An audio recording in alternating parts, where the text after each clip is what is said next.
Hello friends, नमस्कार। मैं मृत्युंजय आप सभी का स्वागत करता हूं ज्ञान नीति के यूट्यूब क्लासेस में।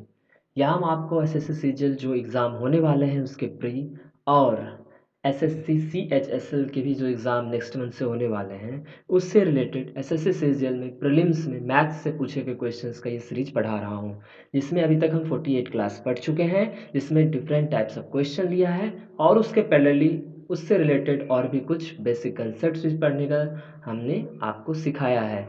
समझ गए? तो आज जो है हमारा 49th क्लास है। ओके, तो हम चलिए अपना क्लास स्टार्ट करते हैं।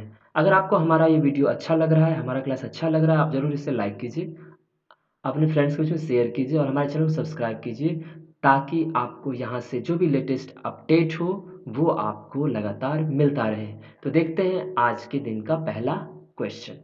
तो ये रहा आज का पहला क्वेश्चन, ठीक है। इसमें क्या बोल रहा है कि the price of sugar, okay, बोल रहा है कि the price of sugar is increased by 17%। तो मतलब प्राइस की बात कह रहा है कि प्राइस पहले 100 था और अब वो हो गया 17% इंक्रीज होने के बाद 117। सही लिखा है मैंने प्राइस के बारे में। A person wants to increase expenditure by 5% only. लेकिन दूसरा लाइन में ये कह रहा है कि वो पर्सन अपना एक्सपेंडिचर सिर्फ 5% ही बढ़ाना चाहता है। तो बोल रहा है कि by approximately what percent should he decrease his consumption. तो कह रहा है कि वो अपने कंजम्पशन में कितना परसेंट का डिक्रीज लाए। तो मेरा बात समझिए। तो आप ये अच्छे से जानते हो कि प्राइस में अगर कंजम्पशन को मैं मल्टीप्लाई करूं तो हमें एक्सपेंडिचर मिलता है। ओके, ठीक है। तो प्राइस इंटू कंजम्पशन बराबर एक्सपेंडिचर। तो यहाँ दो चीज़ के बारे में बोला है, इंक्रीज किया है। एक है आपका प्राइस जो 17% से, और एक और है आपका है एक्सपेंडिचर। एक्सपेंडिचर कितना इंक्रीज किया है? 100 से वो हो गया है 105। कोई प्रॉब्लम नहीं ना? तो अगर यहाँ 100 है तो 100 में से किससे मल्टीप्लाई करेंगे तो कंजम्पशन, ने 100 में किससे मल्टीप्लाई करेंगे तो 100 मिलेगा मुझे एक्सपेंडिचर। तो 100 में 1 से, तो कंजम्पशन मेरा पहले 1 हो गया, ठीक है। अब आप अच्छे से समझ रहे होंगे कि अब देखिए बाद का कंजम्पशन क्या हो गया। ये तो पहले का था एक, बाद का, तो बाद का आप समझ रहे 117 में किससे मल्टीप्लाई के 105 मिले, तो आप जानते हो 105 बटे 117। समझ गए? तो कुल मिला के मुझे ये समझ में आया कि मेरा पहले का जो कंजम्पशन था, ठीक है, वो 1 था और बाद का ये हो गया। अब एक बात बताइए, जिसमें भी इंक्रीज या डिक्रीज देखना होता है उसके रेशियो से भी हमको पता चल जाता है ना। इंक्रीज या डिक्रीज देखने के लिए हमको रेशियो से पता चल जाएगा। तो हमको कंजम्पशन का इंक्रीज डिक्रीज देखना है तो कंजम्पशन का रेशियो चाहिए मुझे। कंजम्पशन इनिशियल बटा कंजम्पशन फाइनल, पहले का और बाद का। तो पहले 1 था और अब हो गया है 105 बटे 117। तो अगर आप देखोगे तो इसको जब आप सॉल्व करोगे तो आपको पता चलेगा 117 बटे 105 हो चुका है। मतलब क्या है यहाँ पे इसका अर्थ कि पहले कंजम्पशन 117 था और अब हो गया है 105। तो कुल मिला के कितना डिक्रीज हुआ ये बताओ। तो 17 में से 5 गया 12 का डिक्रीमेंट। कितने पे डिक्रीमेंट? 117 पे। तो अगर हम परसेंटेज कंजम्पशन डिक्रीज देखना है मुझे, ठीक है, तो वो डिक्रीज कितने का हुआ है? तो 12 का। कितने में? 117 में इंटू करना पड़ेगा तो हमको परसेंटेज डिक्रीज आ जाएगा। तो आप यहाँ अच्छे से देख पा रहे हो कि ऊपर 1200 है, 12 है और नीचे 3 से भी कट सकता है तो काट लो। 3 चौक 12, 3 तिया 9, 3 नमा 27। अब कुछ बचा? अब नहीं कटेगा, ठीक है। तो आप इसको डिवाइड करके देख सकते हो, अप्रॉक्सीमेटली बोला है, ठीक है। तो आप डिवाइड कर लो तो 400 भागे 39, तो 1 बार में 39, तो 10 पॉइंट डालेंगे तो 0 आएगा। तो 39 दूना, तो कम से कम 1.2% का डिक्रीज हमको देखने को मिल रहा है। समझ गए? तो आंसर में जहाँ भी 1.2 के आसपास होगा उसको आप टिक कर लेना, वही आपका सही आंसर हो जाएगा। तो होप आपको अच्छे से समझ में ये चीज़ आ गया होगा, ठीक है। तो चलें अब दूसरे क्वेश्चन की तरफ, ठीक है। तो ये रहा हमारा आज का दूसरा क्वेश्चन, ठीक है। इसमें क्या बोल रहा है देखिए, आपको बोला कि टेबल आपको शो कर रहा है, ठीक है। क्या शो कर रहा है भाई? टेबल शो कर रहा है number of car sold bye 3 showroom over a period of 6 year. तो ये ABC 3 शोरूम है, उसका मैंने 6 सालों में पर ईयर कितना कार उसने सोल्ड किया, मतलब बेचा है, उसका नंबर वो दिया हुआ है, ठीक है। तो पहले देखते हैं क्वेश्चन क्या कह रहा है। तो कह रहा है बाय व्हाट परसेंट, कितने परसेंट से did the total number of car sold by all 3 showrooms decrease during the year 2016 as compare to 2015। तो कह रहा है 2015 के कंपेयर में 2016 में कितने परसेंट का डिक्रीज हुआ है टोटल कार जो एबीसी के द्वारा बेचा गया है। तो अगर हमको ये बताओ कि अगर हम 2015 का देखें, अभी हम यहीं लिख देता हूँ, और 2016 का देखें, ठीक है, अभी सेपरेट करके लिख दे रहा हूँ ताकि आपको समझ में आएगा। 2015 में तीनों कार कितना हुआ है बताओ, 650, 520 और 540। तो देखो 0, 5 2 7 4 11 के बाकी 1 6 1 7 5 12 5 17, तो 1710। क्लियर हो गया। तो 1710 कार जो है बेचा गया 2015 में। 2016 में कितना है भाई, 630, 400 और 430, ठीक है, 30 30 60, 6 4 10 4 14। क्लियर हुआ, ठीक है। तो आप यहाँ आराम से देख सकते हैं कि पिछले साल के बनिस्पत 2015 के बनिस्पत 2016 में number of car sold by the company showroom has been decreased, वो क्या हो गया है, डिक्रीज हो गया है। कितने का डिक्रीज हुआ है, तो आप ये जान लो, अगर परसेंटेज निकालना होता, अभी जस्ट मैंने कहा कि उन दोनों का हमको रेशियो चाहिए होता है, तो आप रेशियो निकाल लो या फिर आपको जैसे करना है वो कर सकते हो। तो कितना किससे कंपेयर करना है आप ये देख लो, 2015 से कंपेयर करना है। तो अगर हमको डिक्रीज देखना है तो पहले 2015 का नीचे लिखना पड़ेगा। 2015 में कितना था, 171 जीरो, सही है ना। और इससे कितना डिक्रीज हुआ है बताओ, तो अगर घटाओगे, जीरो में से गया जीरो, 11 में से 6 गया 5, और 16 में से 14 गया 2, तो कुल मिला के 250 का डिक्रीज हुआ है, इंटू 100 कर दो, यही मेरा परसेंटेज डिक्रीज हो जाएगा, the number of cars sold by the company in 2016 as compare to 2015। Okay, तो इसको जब काटेंगे तो ये हो जाएगा। अब आप इसको सॉल्व कर लो, तो 250, 2000, 2500 में 171 से डिवाइड कर देंगे तो 1 बार में लगेगा 171, 10 में से 1 गया 9, 14 में से 7 गया 7, 0, 17 चौक 68, 17 पचे 85, 17 चौक 68, 10 में से 4 गया 6, 9 में 60 गया 1, 7 में इतना हो गया 0 आ जाएगा, ठीक है। अब कितना, 17 छक 102, तो लगभग 0.6 के आसपास होगा। तो आपका आंसर जो है वो क्या हो जाएगा, 14.6 के आसपास का आंसर आपका हो जाएगा। समझ में आया। तो हमने देखा दो क्वेश्चन, आपने लगातार देखा जो कि इसी चीज़ पे था कि इंक्रीज और डिक्रीज पे परसेंटेज से रिलेटेड था, भले क्वेश्चन का प्रकार अलग थे, टाइप अलग थे, ठीक है। तो अब चलिए देखते हैं नेक्स्ट क्वेश्चन।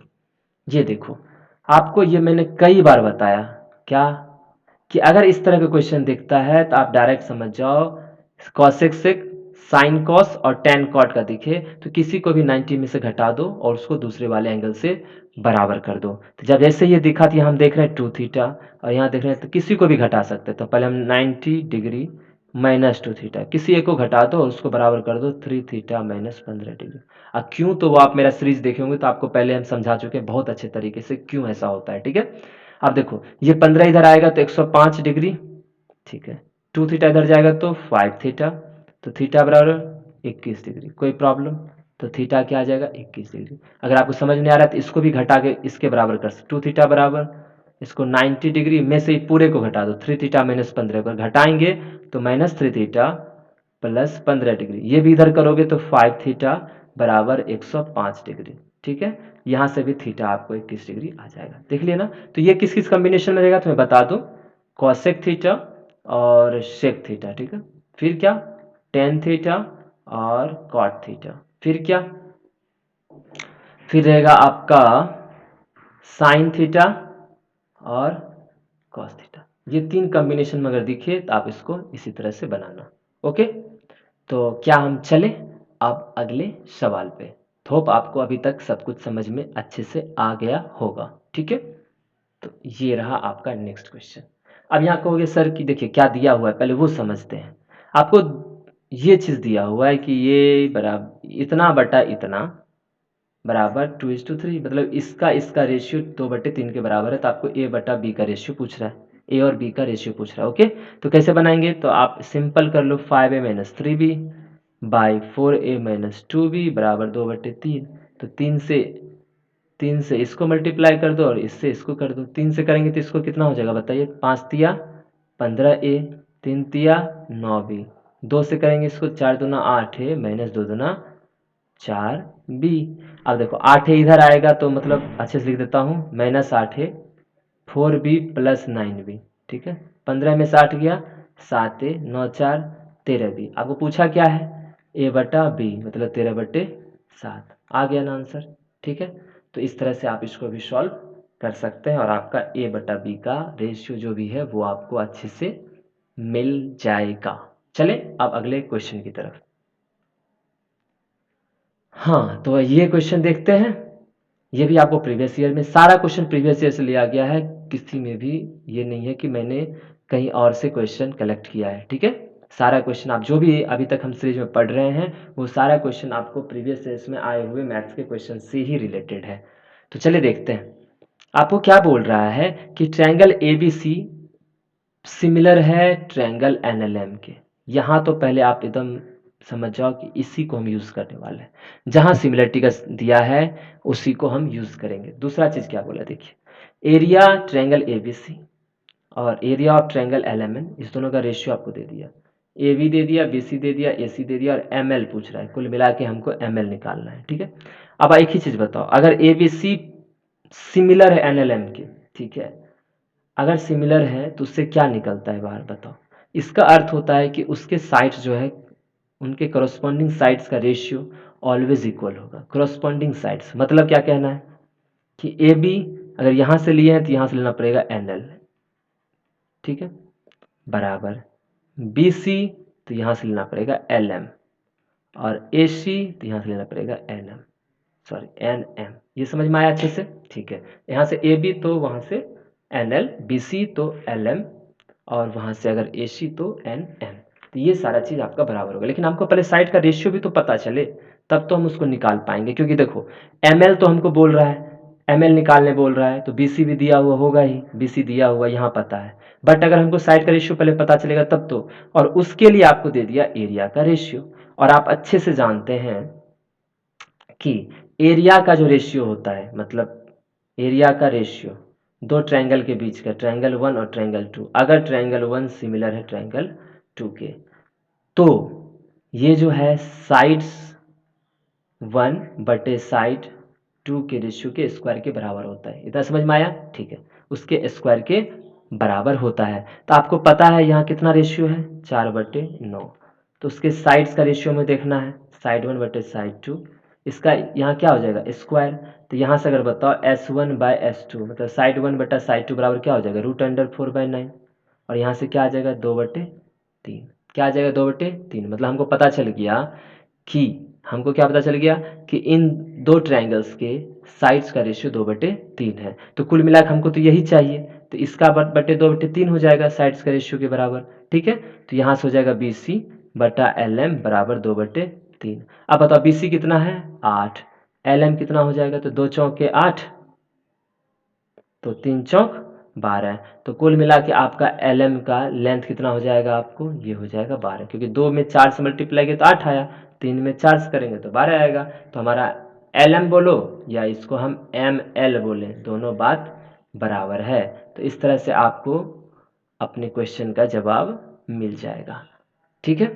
तो होप आज आपको हमारा ये क्लास बहुत अच्छा लगा होगा, ठीक है, और आपको डिफरेंट टाइप के क्वेश्चंस और उसके साथ साथ बेसिक कंसेप्ट भी सीखने को मिले हैं, और इन चीज़ों का आप हमेशा ध्यान रखना। दूसरा चीज़ मैं बता देता हूँ, ठीक है, अभी जस्ट जो हम पढ़ रहे थे ये, ठीक है, यहाँ पे क्या बताना है मुझे आप ये समझ जाओ। छोटा सा चीज़ यहाँ हम ब्रैकेट कर लेते हैं। अगर कोई दो ट्रायंगल सिमिलर है, ट्रायंगल 1 सिमिलर टू ट्रायंगल 2, ठीक है, तो अगर इसका S1/S2 का रेशियो, साइड्स का रेशियो, तो आप ये जान चुके हो साइड्स का रेशियो √A1/A2 होगा, एरिया का रूट हो जाएगा। बात वही हो गया, साइड्स का स्क्वायर एरिया के बराबर या साइड बराबर एरिया का स्क्वायर, ठीक है। उसके बाद क्या क्या चीज़ें हैं देखो, मीडियन का भी रेशियो के बराबर होता है, ठीक है, परपेंडिकुलर के भी रेशियो के बराबर होता है, एल्टीट्यूड के भी रेशियो के बराबर होता है, पेरीमीटर 1 बटे पेरीमीटर 2 के रेशियो के बराबर होता है। आप एंगल बाइसेक्टर 1 एंगल बाइसेक्टर 2, मतलब जो भी चीज़ आप ढूंढ लो लगभग में ये सबके बराबर होता है। जितना चीज़ मैंने यहाँ लिख दिया है वो सब कुछ है, क्लियर। तो ये चीज़ आप हमेशा अपने दिमाग में क्लिक करके रखना कि कोई भी दो ट्रायंगल अगर सिमिलर है तो उसके बीच में क्या क्या रिलेशंस होंगे, क्योंकि इससे इसी तरह से डायरेक्ट क्वेश्चन पूछा जाता है। और दूसरा चीज़ एक कुछ और ध्यान रखना है कि आपको जहाँ भी ये बता दे, जहाँ पे जैसे यहाँ बता रहा था, है ना, यहाँ देखना ऊपर में, तो यहाँ बताया हुआ है कि ये इसके सिमिलर है, ये सिमिलरिटी जैसे ही आया आप इसी दो ट्रायंगल को ध्यान में रखते हुए इस तरह का इक्वेशन क्रिएट करोगे। ठीक है, करस्पॉन्डिंग साइड्स आपको लेना भी है तो आप यहाँ से लोगे, यहाँ से नहीं। देख रहे हो आपको नाम में चेंज दिखेगा, यहाँ NLM है, यहाँ LMN है। अगर यहाँ से लेते तो ए बी करस्पॉन्डिंग होता है LM के, यहाँ ए बी किससे है, NL के, तो दोनों डिफरेंट है। तो दोनों डिफरेंट है तो इससे नहीं लेना है, हमको लेना है जहाँ पे सिमिलर का साइन दिया हुआ रहेगा। तो होप आपको आज का क्लास आपको बहुत अच्छा लगा होगा। हम आपसे मिलेंगे नेक्स्ट क्लास में ऐसे ही और बढ़िया क्वेश्चंस के साथ। और कल हमारा जो है 50th क्लास है, हमारा हाफ सेंचुरी कल पूरा होगा। इस बीच मैंने बहुत अच्छे अच्छे क्वेश्चंस कराए, अगर आप प्रीवियस जितने भी मैंने क्लास लिए अगर उसको भी देखेंगे तो आपको बहुत कुछ सीखने को मिलेगा। ठीक है, तो मिलते हैं आपसे हम अपने हाफ सेंचुरी वाले स्कोर के साथ। तब तक के लिए बाय बाय, स्वस्थ रहिए, मस्त रहिए।